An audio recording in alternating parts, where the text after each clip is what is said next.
A lição de número 5, ela fala sobre o pecado por pensamentos, o adultério. Diz assim: aprendestes que foi dito aos antigos, não cometereis adultérios. Eu, porém, vos digo que aquele que houver olhado uma mulher com mau desejo para com ela, já em seu coração cometeu adultério com ela. Isso está em Mateus, capítulo 5, versículo 27 a 28. A palavra adultério não deve absolutamente ser entendida aqui no sentido exclusivo da acepção que lhe é própria, porém num sentido mais geral. Muitas vezes, Jesus a empregou por extensão, para designar todo o mal, o pecado, todo e qualquer pensamento mau, como, por exemplo, nesta passagem. Porquanto, se alguém se envergonhar de mim e das minhas palavras, dentre esta raça adúltera e pecadora, o Filho do Homem também se envergonhará dele, quando vier acompanhado dos santos anjos na glória do seu Pai. Isso está em Marcos, capítulo 8, versículo 38. A verdadeira pureza não está somente nos atos, mas está também no pensamento. Porquanto aquele que tem puro o coração, nem sequer pensa no mal. Foi o que Jesus quis dizer. Ele condena o pecado, mesmo em pensamento, porque é sinal de impureza. Esse princípio suscita naturalmente a seguinte questão: sofrem-se as consequências de um pensamento mau, embora nenhum efeito produza? Cumpre-se, faça aqui uma importante distinção. À medida que avança na vida espiritual, a alma que enveredou pelo mau caminho se esclarece e despoja pouco a pouco das suas imperfeições, conforme a maior ou menor boa vontade que demonstre, em virtude do seu livre-arbítrio. Todo pensamento mau resulta, pois, da imperfeição da alma.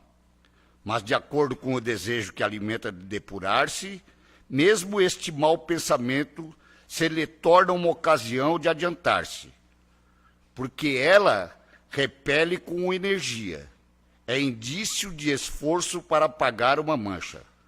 Não cederá se apresentar oportunidade de satisfazer a um mau desejo. Depois que haja resistido, sentir-se-á mais forte e contente com a sua vitória. É interessante porque as lições do Evangelho, na visão da doutrina espírita, ela mexe muito conosco. Quando Jesus, se refere ao adultério, ele não se liga aqui exatamente, como diz na leitura, ao sentido da traição, porque nós temos por hábito de entender que a traição, que o adultério está ligado diretamente à traição. Mas aqui, Jesus é bem claro quando fala que o adultério, ele passa por aquele pensamento mau. E quem de nós que não se trai nos pensamentos? Quem de nós que não julga as pessoas? Quando nós viemos aqui à frente, na tribuna, esse é o grande diferencial do Espiritismo, né? Porque sabemos muito bem que somos portadores de defeitos e de qualidades. E, particularmente, eu tento me vigiar muito nesse sentido, porque vivemos julgando as pessoas por todos os detalhes. Porque um é muito gordo, e daí eu estou falando de mim, né? Não estou falando de ninguém. porque um é muito magro, porque um é muito bonito, e só se trabalha para ser bonito, porque o outro é muito feio, e assim por diante. E daí, Jesus pergunta, quando ele fala desse evangelho, constitui infração a lei de Deus desejar mal ao outrem, mesmo que se não chegue a praticá-lo? E ele diz que sim. Por isso, a lição fala em pecar por pensamento. Então, entra aqui aquilo que nós precisamos aprender com essa lição. É o orai e vigiai. E muito, muito mais o vigiai. Porque nos traímos muitas vezes no pensamento. E eu posso até citar um exemplo aqui. Essa semana me aconteceu uma coisa interessante. Eu estou descendo o morro de Siderópolis ali, e tem um caminhão, eles são obrigados a descer ali numa marcha lenta, bem lenta, 30 por hora, né? E eu parei atrás do caminhão. E eu olhei, eu digo, não tem polícia, eu vou ultrapassar. Eu gosto sempre de citar o trânsito, porque o trânsito é uma coisa que mexe muito conosco, né? De nós tentarmos ter uma orientação melhor e seguir as normas do trânsito, que é uma norma básica, né?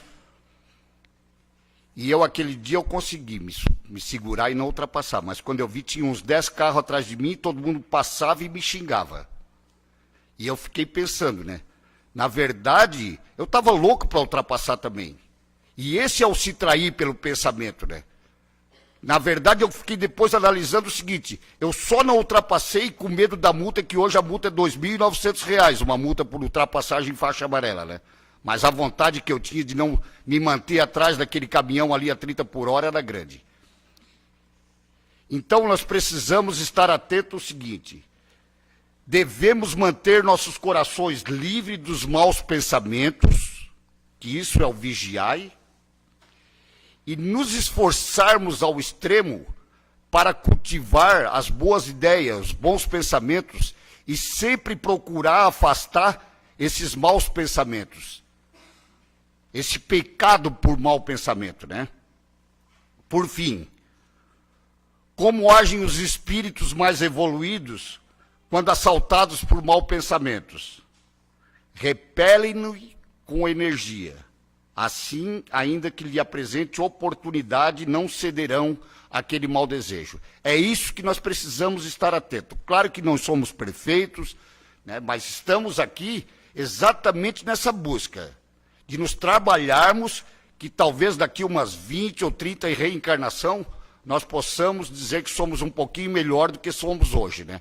Porque é muito difícil, verdadeiramente. Então fica a leitura e a sugestão, né, que possamos sempre estar em busca dessa vigilância dos nossos pensamentos para que não viemos a pecar em pensamento.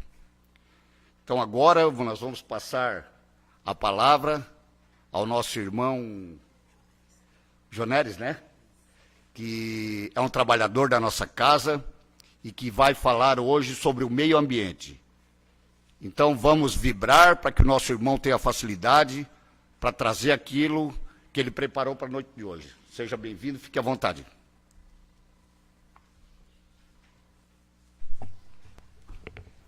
Boa noite a todos. Boa noite. Estejamos com Deus. Com imensa alegria que a gente inicia essa exposição, pensando nas coincidências que Deus se apresenta, pela página aberta pelo nosso irmão Paulo, que vai de encontro com a exposição da noite, o meio ambiente.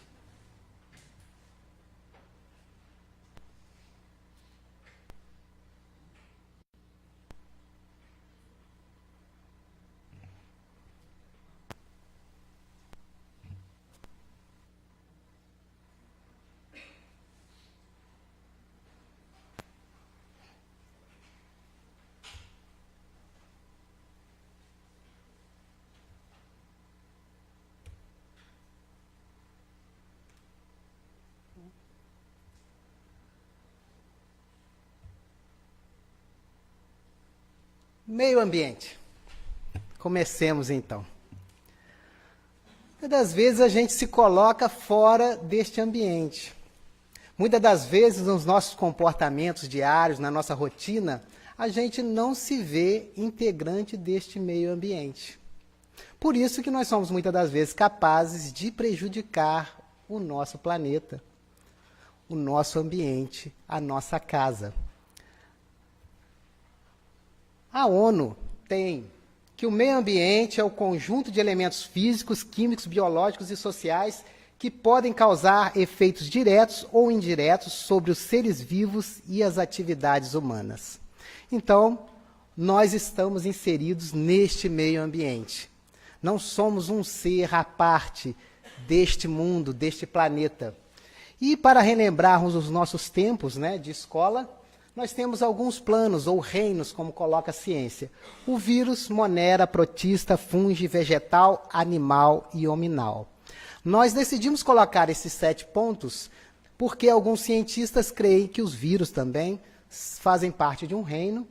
E também na obra Loucura sobre um Novo Prisma, de Bezerra de Menezes, Conto Encarnado, ele traz um pesquisador, um cientista, Quatrefages, que vai falar que o homem não se encontra no reino animal, ele se encontra no reino hominal, porque ele tem características muito diferenciadas dos seres, dos animais. E aí nós vamos ver que tem uma questão muito interessante. As relações harmônicas e desarmônicas nos planos inferiores, poderíamos dizer assim, no animal em especial. E eles têm as relações harmônicas, a sociedade. E nós nos arvoramos em dizer que vivemos em sociedade. Nós, os seres humanos, os dotados de raciocínio, de inteligência, sendo que muitas das vezes essas relações, elas são colocadas para os reinos inferiores, em especial o reino, o plano animal. E aí a sociedade no plano animal, nós podemos lembrar aqui as abelhas, elas trabalham em harmonia, elas todas se entendem, são fraternas no trabalho, solidárias, e poderíamos dizer que nós somos assim? Nós temos esses comportamentos iguais às nossas colegas abelhas do reino inferior? Nós, muitas das vezes, nesse período de eleição, a gente fica discutindo quem é quem que nós devemos votar ou não. Chegamos até a maltratar o outro na fala nas redes sociais. E dizemos que vivemos em sociedade, mas temos outras relações, o mutualismo, que uma espécie e a outra se beneficiam mutuamente, se auxiliam. Temos a protocooperação, que não é característico eles estarem dependentes uns dos outros, mas no coletivo eles se auxiliam. O inquilinismo, as nossas orquídeas nas árvores se beneficiam daquela árvore sem prejudicar a árvore. E nós temos o comensalismo, que poderiam tirar aqui os tubarões e as rêmoras, que elas vão assim sempre coladas no corpo do tubarão e ficam as espessas de consumir as sobras dos tubarões sem prejudicar o tubarão. E aí nós vemos, será que nós temos esses comportamentos? Ou será que nas relações desarmônicas desses planos abaixo do nosso, o predatismo, nós temos os predadores, que eles caçam para se alimentar, eles se alimentam de outros seres, porque necessitam se manter, é a lei de conservação. Mas vejamos, um predador, ele caça e ele come o necessário. Ele não come nem mais, nem menos. Ele só come o necessário, deixando assim para outros predadores menores o consumo da presa que ele caçou. E muitas das vezes a gente não tem esse controle. Muitas das vezes a gente não pensa nem que se vai fazer mal a gente comer demais. Porque nós sabemos que tem medicações que nos aliviam a dor. Um heno, sal de fruta. Não é? Porque qual de nós vai desperdiçar um churrasco maravilhoso? E nós comemos em demasia. E os animais estão nos ensinando um bom comportamento. Nós temos o parasitismo. Quantos que se usam dos hospedeiros, né? Para se beneficiar, prejudicando o hospedeiro. E nós vamos encontrar no nosso plano nominal também pessoas que são parasitas, que ficam às expensas dos outros. Tivemos até uma matéria, acho que na semana passada, no Globo Repórter, sobre o ninho vazio.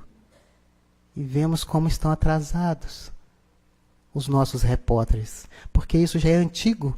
Na área da psicologia, nós estudamos que o ninho vazio é do passado. Os filhos saíam dos lares para poder buscar o mundo, para poder conquistar as coisas materiais, conquistar o seu progresso.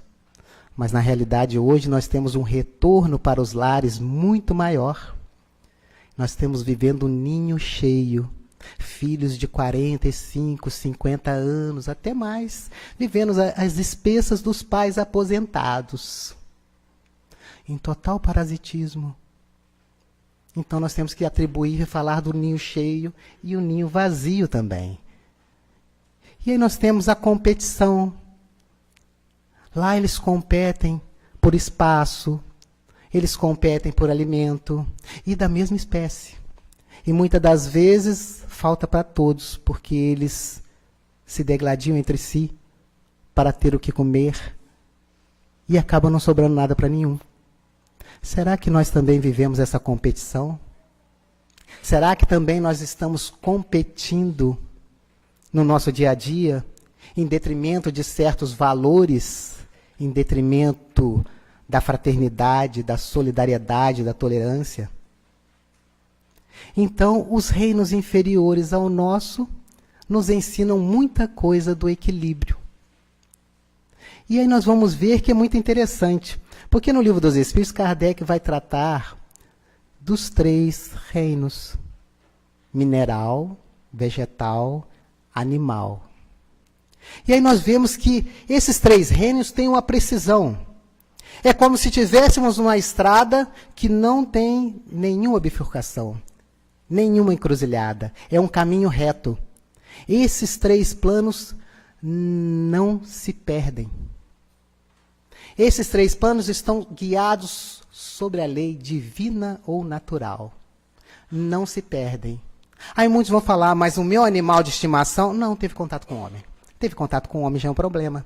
Ele fica até obeso. Vemos gatos, cachorros obesos por causa dos seus donos, que o alimentam em demasia, mas eles no habitat natural deles, eles não fazem nada em excesso. Eles respeitam as leis divinas ou naturais. Então nós precisamos pensar como que nós podemos aprender com os reinos abaixo do nosso. Porque eles estão nos dando exemplos que muitas das vezes nós não sabemos nos comportar devidamente.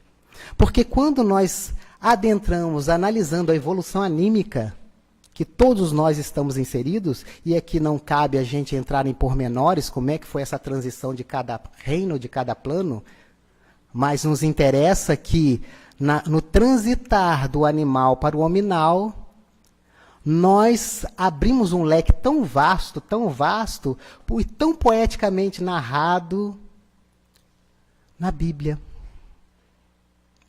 quando vai nos dizer a questão de Adão e Eva, quando comeram um fruto proibido. E ali nos mostra que esse período de transição, a partir daquele momento, nós fomos dotados de livre-arbítrio. Então, se dilatou, nós podemos escolher, nós podemos decidir. E desde aquele tempo, a gente tem o hábito de colocar a culpa nos outros. Por quê? A Eva falou que era a cobra, a serpente. O Adão falou que foi a Eva. Só que só o Adão e a Eva que foram expulsos do paraíso, porque a serpente está lá até hoje. Vejamos como nós temos esse hábito milenar. Nós não assumimos a responsabilidade de nossas escolhas. E aí nós temos a ressonância de Schumann. Schumann, um pesquisador, um cientista, ele identifica em 1952 que a 100 quilômetros na parte inferior da ionosfera, nós temos um campo eletromagnético que pulsa 7,83 Hz, comum a todos nós. Só que identificaram que na década de 80 e 90 e subsequentes, ela aumentou para 11, 13 e agora está mais um pouco. E aí começou a ocorrer os diversos desequilíbrios, tanto no nosso planeta, como na nossa vida de relação uns com os outros. Então, o coração da Terra está com taquicardia. Só que aí vamos pensar, se o reino mineral, o reino vegetal e o reino animal estão cumprindo com seus papéis, qual é o ser que está provocando essa aceleração no coração do planeta? Somos nós. Através de nossos atos, através de nossas palavras, de nossos pensamentos. Vimos a seriedade da fala do Cristo, do nosso pensar. E aí nós vemos que as coisas estão tudo muito aceleradas. Nós achamos que o dia já não tem mais 24 horas, que o ano não tem mais 364 ou 365 anos, dias no ano. Porque está realmente tudo acelerado. Só que nós não percebemos que é todo um contexto, porque se alterou. E é tão interessante que a ressonância de Schumann precisa do emulador de Schumann nas espaçonaves que saem e ultrapassam a ionosfera. Porque senão os astronautas ficariam loucos. E as espaçonaves têm que ser mantida essa frequência. Então, nós aqui com essa aceleração estamos meio perdidos, tendo comportamentos dúbios. Nós temos comportamentos maravilhosos na casa espírita, porque ser bom com quem é bom, ser bom com quem está buscando o melhor, porque aqui todo o ambiente é favorável, é muito simples. Mas lá fora, no nosso cotidiano, a gente se transforma. Vimos a questão aqui das ultrapassagens, do nosso comportamento no trânsito, e nós ficamos nessa dicotomia de comportamentos. Mas vamos encontrar Jesus nos dando o nosso processo de evolução, também em 7 planos.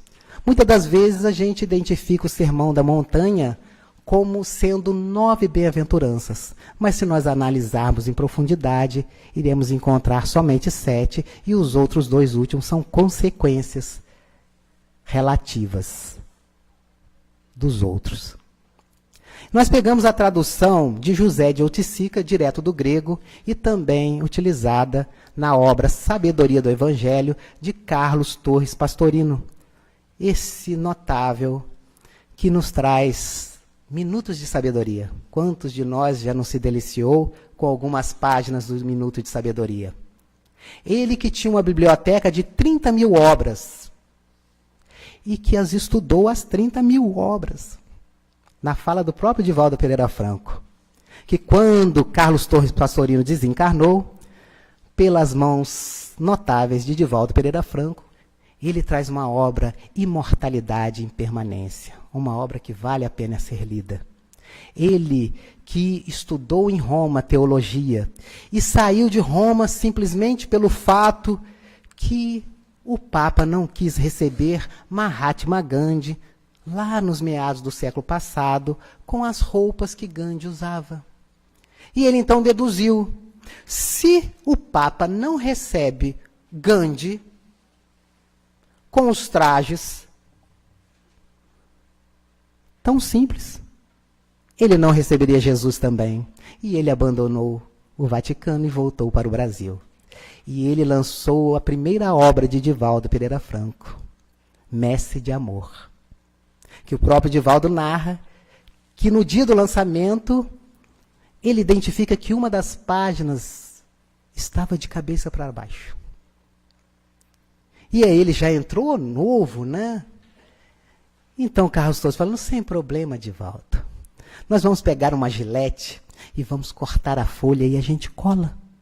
Então, umas 200 obras para o dia do lançamento não vai ser problema, era no mesmo dia. E assim o fizeram. E Divaldo elogia pela tranquilidade, pela percepção das coisas. E vale a pena nós estudarmos essa obra Sabedoria do Evangelho. E também Técnicas da Mediunidade também, que é uma obra notável. Então, o Sermão da Montanha nos traz: vendo Jesus a multidão, subiu ao monte. E depois de sentar-se, aproximaram-se dele seus discípulos, e abrindo a boca, ele lhes ensinava, dizendo: felizes os mendigos do Espírito, porque deles é o reino dos céus. Felizes os que choram, porque serão consolados. Felizes os mansos, porque eles herdarão a terra. Felizes os famintos e sequiosos de perfeição, porque eles serão satisfeitos. Felizes os misericordiosos, porque eles obterão misericórdia. Felizes os limpos de coração, porque eles verão Deus. Felizes os pacificadores, porque eles serão chamados filhos de Deus. Felizes os que forem perseguidos por causa da perfeição, porque deles é o reino dos céus. Felizes sois quando vos injuriarem, vos perseguirem e mentindo disserem todo mal contra vós por minha causa. Alegrai-vos e exultai, porque é grande o vosso prêmio nos céus, pois assim perseguiram aos profetas que existiram antes de nós. As bem-aventuranças é tão maravilhosa que Mahatma Gandhi vai dizer que poderia acabar todas as obras na humanidade. Mas se sobrasse ao menos o Sermão da Montanha, o homem jamais se perderia rumo à perfeição.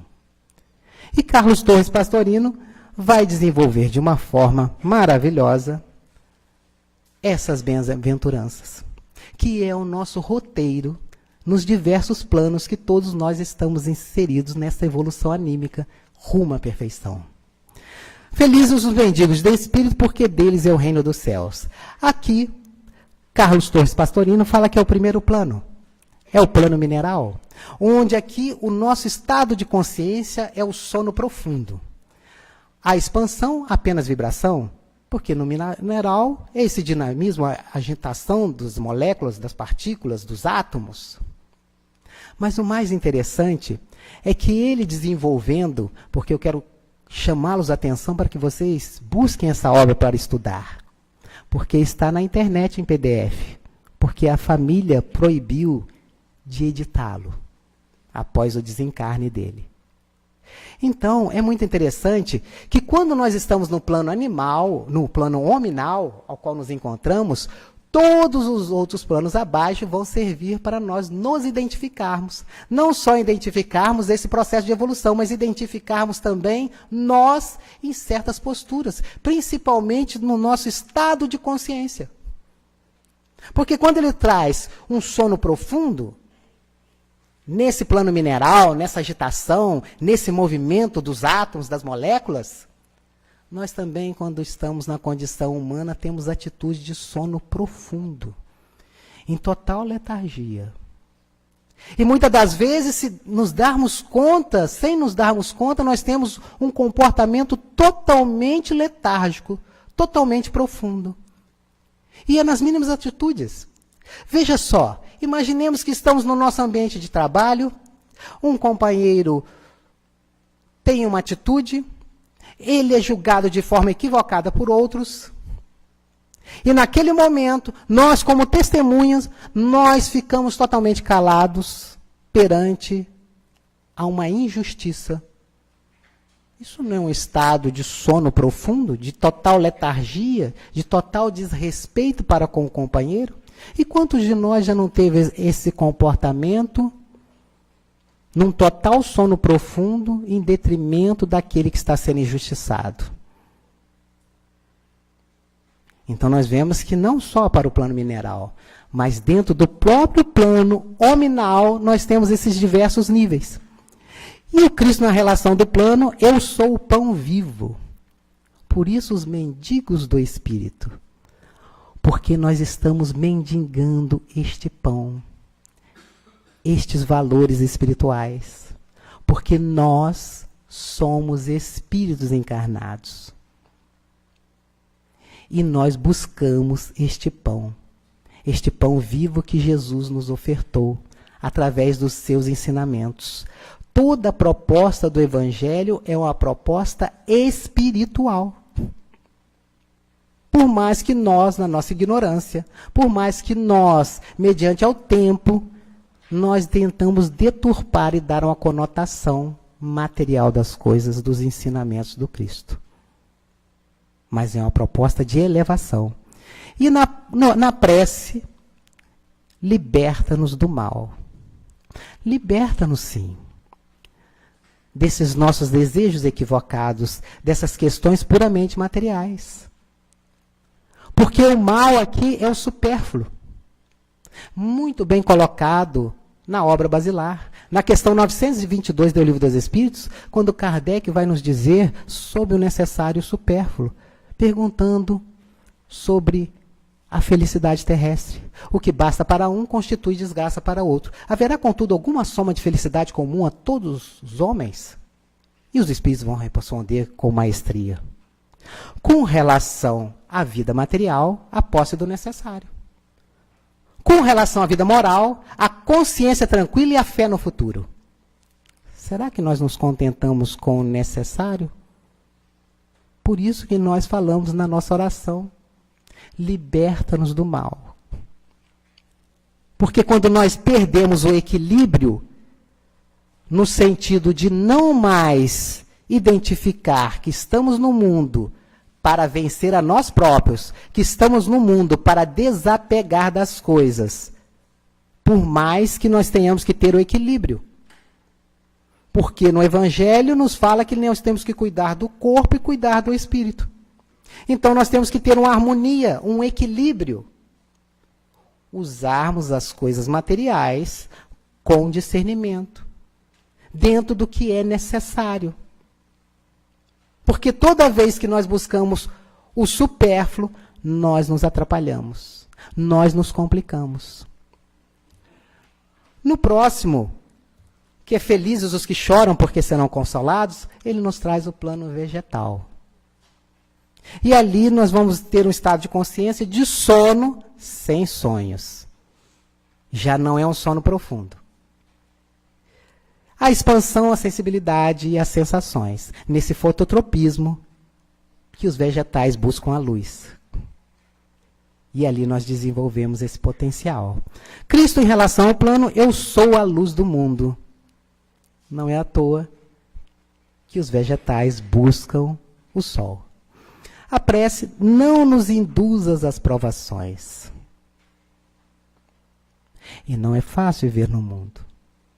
Quantas provações nós passamos. Até em fazer uma ultrapassagem de um veículo numa área inapropriada. É as provações. Porque as provações são nas mínimas coisas. O que a gente não identifica é que as provas são necessárias para poder identificar se nós estamos aprendendo. A questão entra em ação a partir do momento que eu tiro uma nota baixa. Vou ou não vou ultrapassar? Vou ou não vou ultrapassar? Ah, ultrapassei. Vou ter que repetir a lição.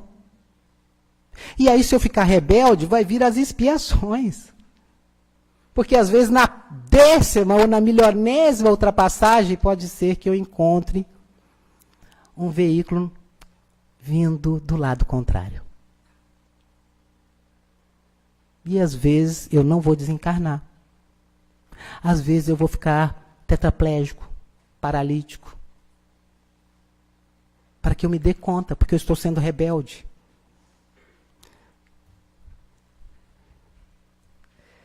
Felizes os mansos, porque herdarão a terra. Plano animal. Estado de consciência, sono com sonhos.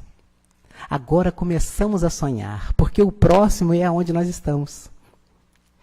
E muitas das vezes, até com nossos animais domésticos, nós começamos a achar que eles estão até pensando. Detém um saber que às vezes a gente fica até pasmo de ver. Já começamos a vislumbrar este outro plano. E como é bom estar neste plano. Vocês não acham? Estar na condição humana não é ótimo? Ainda mais com toda essa estrutura funcionando bem. Nós viemos caminhando, fomos capazes de subir as escadas. Quanto tantos não conseguem nem subir, têm que ser carregados. Fica até difícil frequentar o círculo da luz. Se eu não puder caminhar com tanta precisão e se alguém não poder me carregar. Então nós temos que ser muito agradecidos a Deus, agradecidos a nós próprios também, porque estamos com a estrutura muito bem. O Cristo, a expansão às emoções. Por isso que toda vez, e de uma forma um tanto assim até questionável, as pessoas falando aí na moda que nós temos que desenvolver as emoções, mas as emoções são num plano inferior. Nós estamos num plano superior, porque, como diz Daniel Goleman, na obra de 1995, A Inteligência Emocional, isso é um automatismo que vai até a amígdala cortical e é devolvido automaticamente. E as pessoas vão falando em desenvolver. Não é bem assim. Nós vamos nos dar conta quando irrompem nossas emoções, para nós trabalharmos através da nossa inteligência intelectual e através da nossa inteligência espiritual, que também já é da alçada da ciência. Obra lançada nos anos 2000 pela física quântica Dana Zohar, junto com o Dr. Michael Persing e Ramachandran, neurocientistas. Então nós temos o coeficiente espiritual também.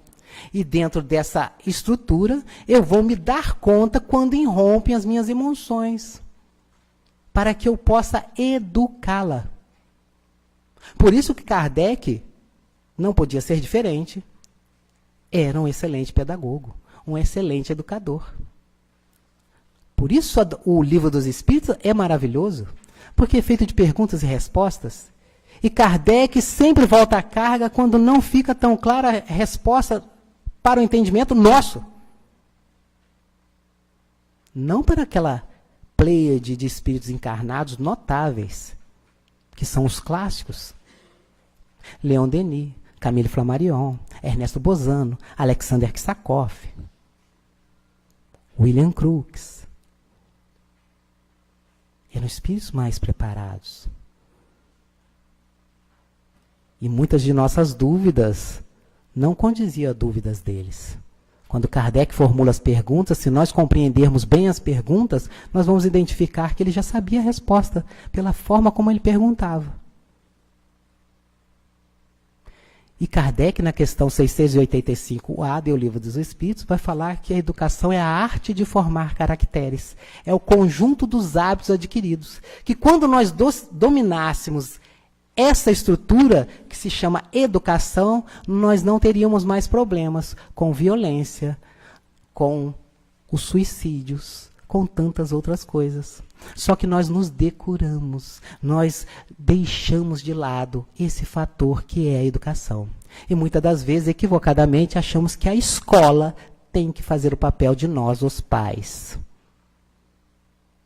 E deixamos muitas das vezes para depois. E para depois não resolve. Depois é manutenção. Como dar manutenção no adolescente que é sem base? Que ele não teve a educação.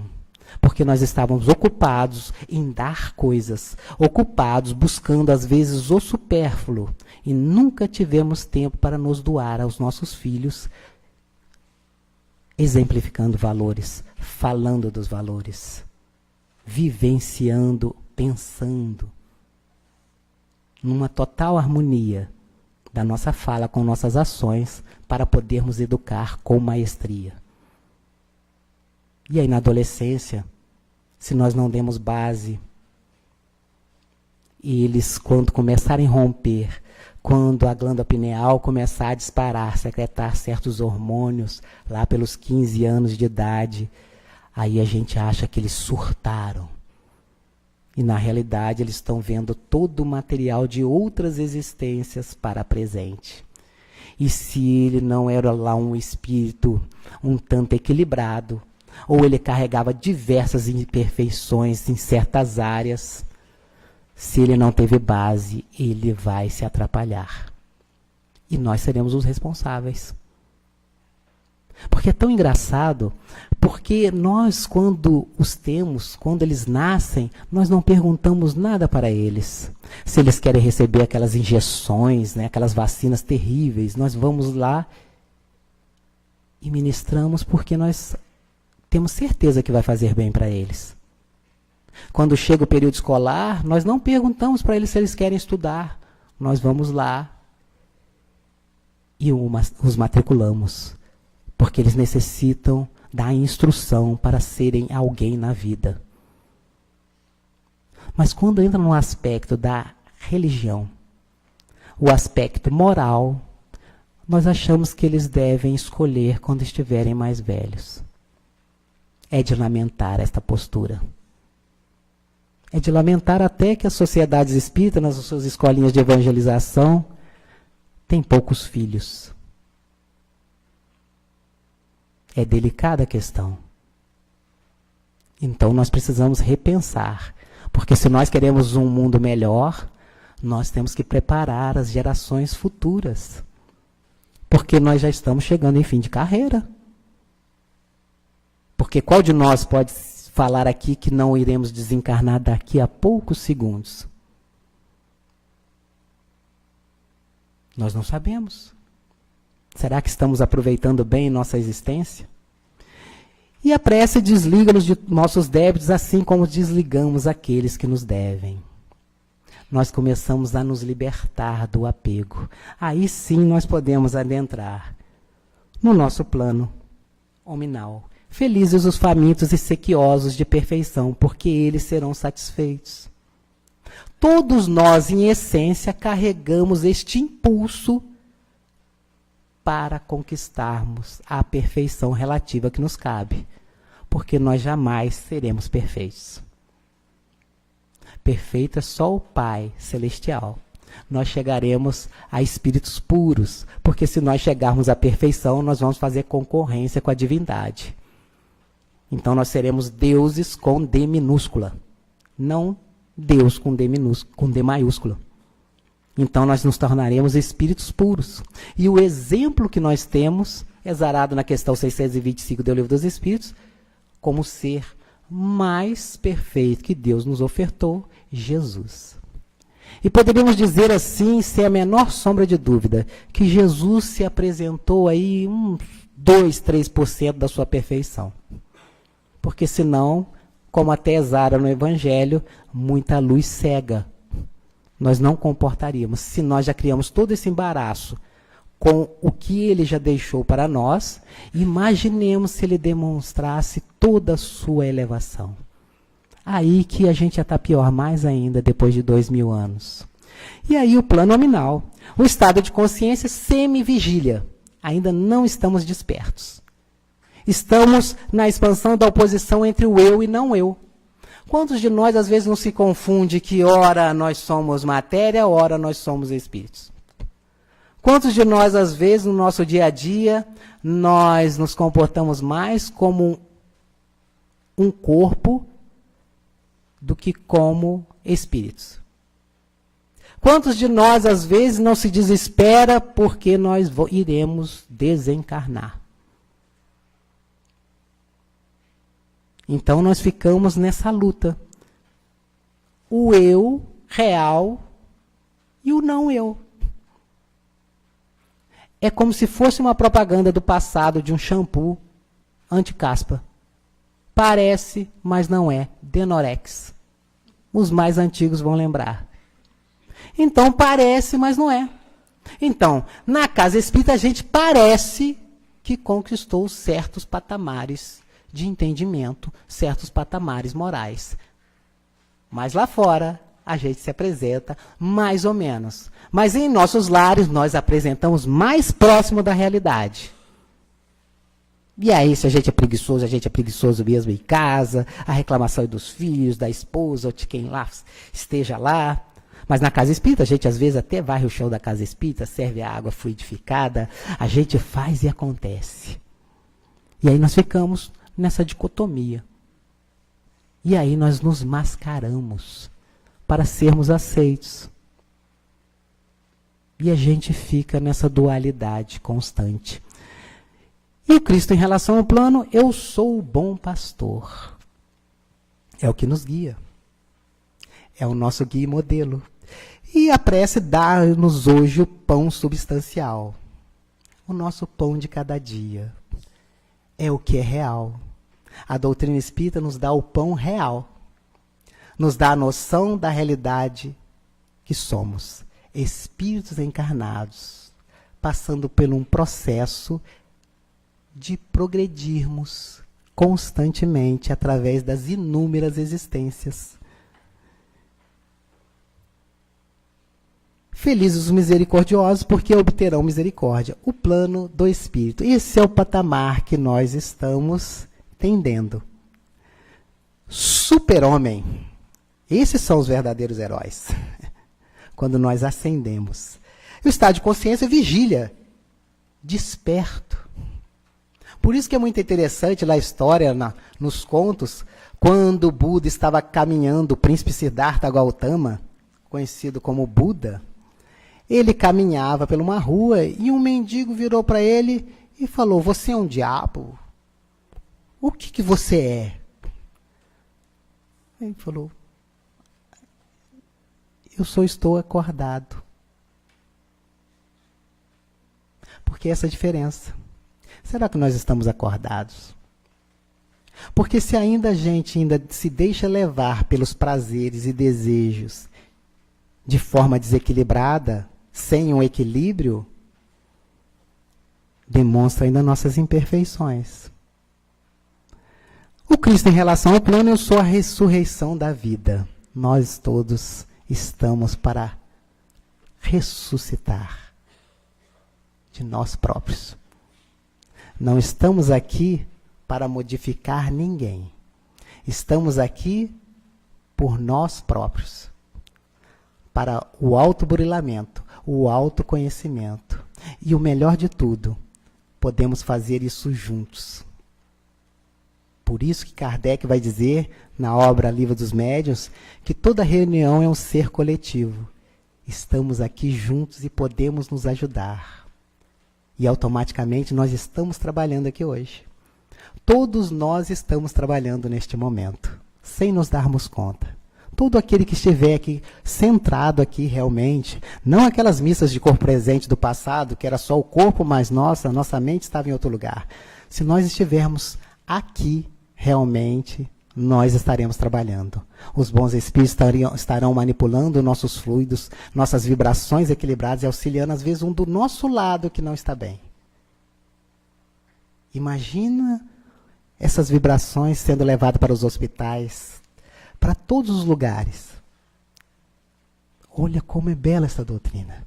Nos esclarece todas essas questões. E continua o Cristo, seja feita a tua vontade. Aqui neste plano, a gente segue a vontade de Deus. Porque no plano que nós estamos, às vezes a gente quer até ensinar para Deus o que ele tem que fazer. Como se ele não soubesse o que ele tem que fazer. A gente fala, seja feita a tua vontade, pensando assim, não, mas Deus, aí se eu ver lá, porque eu estou passando a necessidade, eu estou com uma conta na Casa Bahia, eu fiz umas contas lá e eu acho que eu não vou ter o dinheiro. Eu não planejei, eu não pensei, e aí eu quero ensinar a Deus. Aí Deus vai falar, meu filho, ainda tem mais 5, você trabalha que você vai pagar, eu vou te mandar trabalho. Por isso que pedir obtereis é muito delicado, porque a gente pede, é a mesma coisa, a gente pede paciência. Deus coloca só gente complicada no nosso caminho, para a gente desenvolver a paciência. Aí a gente pede, meu Deus, me manda dinheiro, ele manda trabalho, você vai trabalhar que você vai ganhar. Então nós temos que saber pedir. Felizes os limpos de coração, porque verão Deus. É o plano mental. Aqui, nós estamos na visão direta. Percebemos todas as coisas, a expansão eu única em todos, fraternidade absoluta. O Cristo em relação ao plano, eu sou o caminho da verdade e da vida. É o único caminho. É o exemplo que ele nos deixou. Uma total harmonia no que ele falava, no que ele sentia, e na forma de agir. Por isso a autoridade inigualável. Venha a nós o teu reino. É a parte do nosso Pai Nosso. E encerrando as bem-aventuranças, felizes os pacificadores, porque serão filhos de Deus. Plano divino, estado de consciência, integração e unificação, fusão total em Deus e suas criaturas. Cristo em relação ao plano, eu sou a videira e vós os ramos. Jesus é a nossa videira e nós somos seus ramos. Por isso que ele falou que o Pai não perderá nenhuma de suas ovelhas, ao qual me confiou. Nós somos essas ovelhas. Então não desanimemos, porque chegaremos à perfeição relativa que nos cabe. Santificado seja o teu nome. E finalizando, quando Allan Kardec faz essa indagação aos espíritos, os espíritos têm forma determinada, limitada e constante? Questão 88. Para vós, nós. Não, para nós, sim. O espírito é, se quiserdes, uma chama, um clarão ou uma centelha etérea. Essa chama ou centelha tem cor? Tem uma coloração que para vós vai do colorido escuro e opaco a uma cor brilhante. Qual a do rubi, conforme o espírito é mais ou menos puro? Aqui Kardec nos vem dizer o que a ciência está falando de boca cheia na atualidade. Que nós somos uma energia pensante. Somos energia. Os espíritos já responderam Kardec. Nós somos uma energia pensante. Nós conhecemos muito bem a anatomia e fisiologia do nosso corpo físico. Conhecemos um pouco da nossa forma espiritual, que a ciência chama de psicossoma, que são o centro de forças ou chakras, e os nadis, que são os meridianos, 72 mil. Mas de nós, espírito, se nós somos uma energia pensante, se nós somos essa centelha etérea, qual de nós detém um saber sobre a anatomia e fisiologia de nós espíritos? Ou seria mais correto nós falarmos eu pensamento, eu inteligência, eu razão? Então, a doutrina espírita nos corrige o linguajar. Eu não me elevo em pensamento. Eu sou o pensamento. Então, por isso que aonde o meu pensamento está, aí estou eu. Se nossos pensamentos estiverem lá na nossa casa, lá nós estaremos, e não aqui. Nos corrige a postura. E aí nós adentramos na fala do nosso amigo. Já ouviste o que foi dito aos antigos, não cometereis adultério. Eu, porém, vos digo, quem olhar para uma mulher com olhos de cobiça já cometeu adultério em seu coração. O olhar ou nós pensamento? Só que a gente não se dá conta. Aí por isso a gente vai compreender quem está afetando o coração do planeta. Somos nós com nossos pensamentos, nossas falas e nossas atitudes. E na obra Pensamento e Vontade, Ernesto Bozano vai dizer que o pensamento pode fotografar-se e concretizar-se em materialização plástica, tanto quanto criar um organismo vivo, avalizando toda a fala do mestre. Então vejamos a importância de determos esses saberes de nós, pensamento, o que nós estamos plasmando ao nosso redor. Porque tanto o céu quanto o inferno está em nós. Não precisamos buscar fora. Está em nós. E na obra Obras Póstumas, em 25 de abril de 1866, os Espíritos vão trazer o que está acontecendo conosco na atualidade. E se nós formos lá e estudarmos esta fala, desta comunicação, nós não vamos nos assustar com Setembro Amarelo. Suicídio? Não assustaremos. Nós devemos estar preparados para auxiliar nossos irmãos que estão ao nosso lado. A partir do momento que nós começamos a sermos espíritas. Não espírita de carteirinha, não espírita de rótulos, mas da prática, da vivência, um projeto de vida. Porque eles vão dizer que até as crianças se suicidariam neste período. E as pessoas ficariam em total estado de alienação e de loucura, porque é chegado o momento. É chegado o momento da transição. É chegado o momento de mudarmos, de buscarmos os valores reais, de modificarmos toda essa estrutura do nosso planeta, através da mudança que todos nós iremos operar dentro de nós, através da nossa reformulação, através da luta diária para domar nossas más inclinações. Um esforço contínuo. E só dessa forma nós seremos capazes de mudar a psicosfera do nosso planeta, a nossa psicosfera dentro de nossos lares, dentro dos ambientes de trabalho, do meio social, das sociedades espíritas ou qualquer outro lugar que estejamos inseridos, porque nós estaremos mudando. Então, se queremos um meio ambiente salutar, mudemos nós primeiro e possamos convidar o Mestre Jesus a conviver novamente conosco.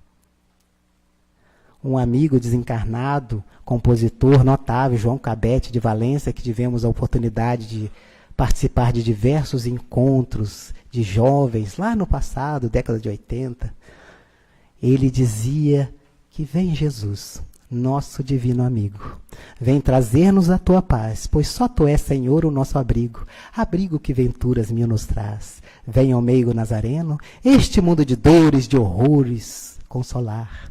Vem com teu olhar sereno toda a nossa terra iluminar. Vem afastar do mundo a guerra, esse chacal de goelas abertas, devorador, que destrói tudo que encontra pela terra, espargindo luto, expandindo dor. Sabemos que há gemidos de aflição, e por onde passamos sentimos que não há mais primaveras, enquanto milhares de crianças e idosos miseráveis pedem pão.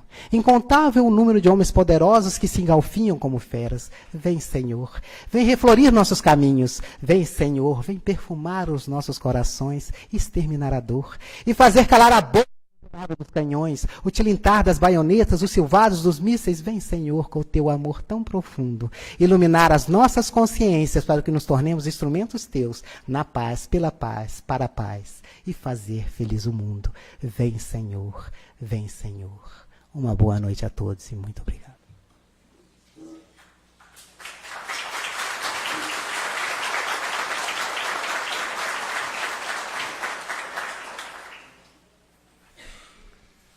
Queremos agradecer ao nosso irmão pela excelente exposição da noite de hoje.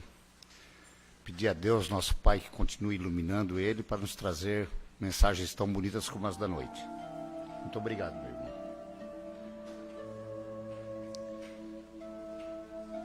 Então nós vamos agora aproveitar deste momento, dessas energias ao qual foi falada,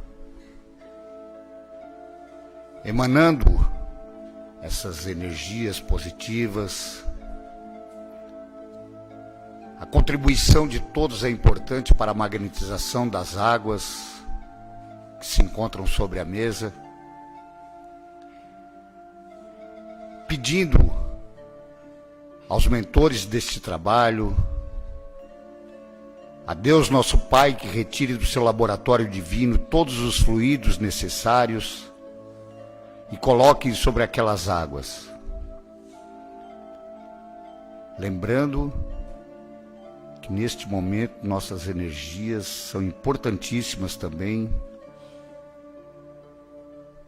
para que elas contenham o bálsamo necessário para que todos que delas venham a fazer uso possam se sentir melhor dos seus males físicos e espirituais. Queremos te pedir, ó Pai, neste momento, por todos os nomes que se encontram nas urnas dos encarnados e desencarnados. Queremos te pedir, ó Pai, pelos idosos e as crianças em abandono. Queremos te pedir, Senhor, por todos aqueles que se encontram no emaranhado dos vícios, do álcool e de outras drogas, que tu possa, Pai, levar a luz a esses irmãos, mostrando que há uma vida melhor e que é possível, sim. Queremos ainda, Senhor, Te pedir por todos aqueles que se encontram em hospitais, padecendo dos males físicos, dos males do espírito, por todos aqueles que se encontram em manicômios, em clínicas de reabilitação, enfim, Pai, por todos aqueles que têm a necessidade do pão espiritual.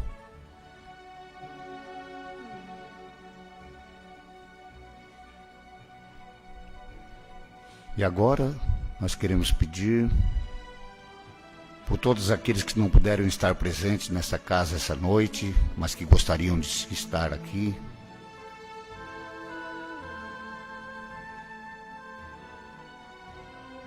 Esse é o momento do passe. Lembrando que os médiuns se encontram expostos sobre a sala, que a espiritualidade amiga e os mentores deste trabalho, e que nós também precisamos fazer nossa parte. Senhor, Tu que és de Pai só de amor e de bondade, colocamos nossa vida verdadeiramente em Tuas mãos, Pai. Precisamos buscar esse entendimento, Senhor.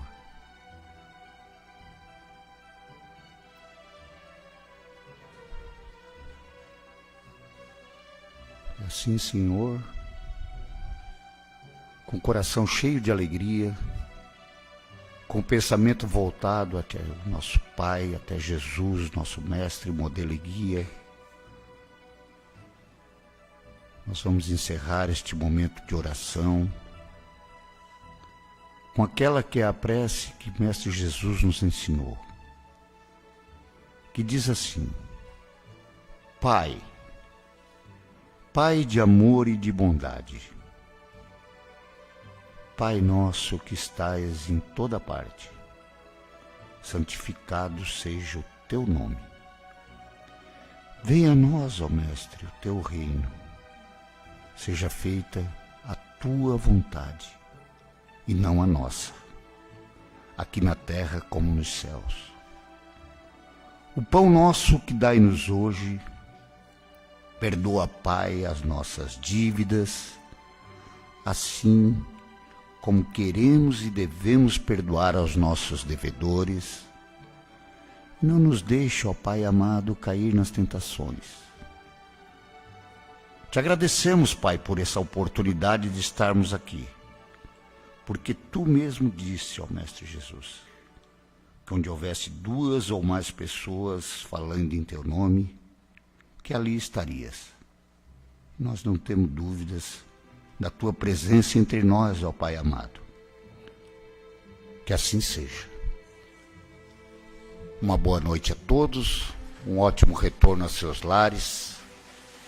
Que Deus nos acompanhe a todos, que assim seja. Ô, meu irmão.